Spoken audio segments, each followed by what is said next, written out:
Another thought about this idea of creating a channel for kids is what age range would I want to talk to? Well, it's not going to be useful to talk to a 4-year-old for me because they're not even going to understand half the words I use. And I liked being a 4-year-old. It was awesome. It was a wonderful, magical world. I remember it a little bit, just bits. And it was pretty cool to be 4.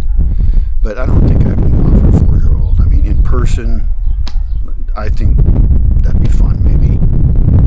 But, you know, talking to 4-year-olds and hearing their weird-ass views of reality would be really, really entertaining for me. But I don't think I have anything interesting to say to them. And I think the cutoff for what a kid is 13. And I don't know if that means like 13 and under is kid stuff according to YouTube. Really, I think 10 might be the youngest age that I could maybe communicate with, and it would, be smart kids that could, they had a vocabulary and were raised to think.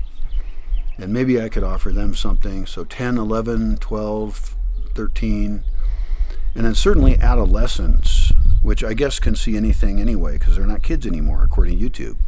So they can see my crap anyway. So maybe I can already talk to them anyway and they don't need a special channel. Although, 12-year-olds become 15-year-olds. And so maybe if I start talking to some of them at a younger age, they will then transfer into also being interested in my more complicated heretical thoughts. So let's think about that. Like, what would I say to people who were 10 to 13 years old? And do I have anything of real value to give them? I mean, I have a lot of warnings for them of ways not to be. Like, don't be an asshole.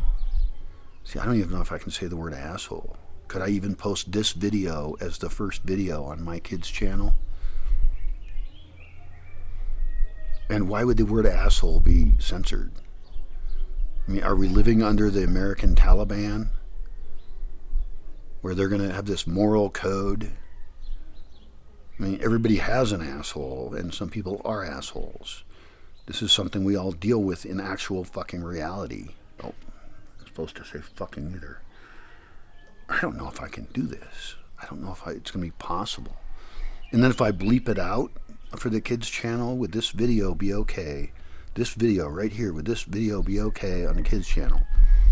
As an introduction to me, and I could, tell them who I am and where I'm from a little bit, as much as I'm willing to do that or not, and say what my goals are for the types of things I would like to impart to them, and that I want to help them in their life to be a strong and independent person who makes a better society.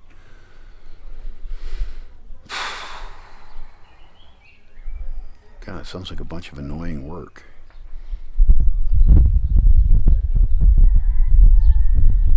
Or maybe really important work. Somebody's got to talk to the kids, and it can't just be all this pablum bullshit that they're fed. I probably can't say bullshit either, can I? Although bulls have shit. And a bunch of stuff a bunch of kids are growing up with is actually bullshit. It's totally lies. People love to lie to children. There is no Santa Claus, there is no God. And that's an interesting thing. Is it child abuse to raise a child totally programmed with religious beliefs that make no rational sense at all? And that they'll end up believing just because of the geography of where they happen to have been born. And if they were born in some other geography, they would believe that one. I don't know. I was raised very religiously, super religious, more than you can imagine. And I had to break away from it, and it was very painful for me.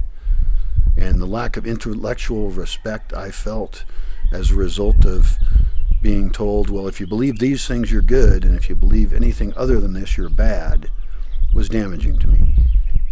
Luckily, it turned me into a rebel against most everything. So, for becoming me, it served me well. But But I think young people can actually understand a hell of a lot. And I know I entered high school knowing a lot. I wrote a lot. I was on board with thinking heavily. I read a lot. I was at the library a huge amount. So I think that young people are probably the more important people in the world. And especially, and I say that as an old person who's going to die anyway, I'm increasingly irrelevant. The only value I have is in the words I can give to people, and maybe a tiny forest I can protect and turn into something useful. That remains to be determined, whether I can even work with anyone or trust anyone enough to do it. But we'll see.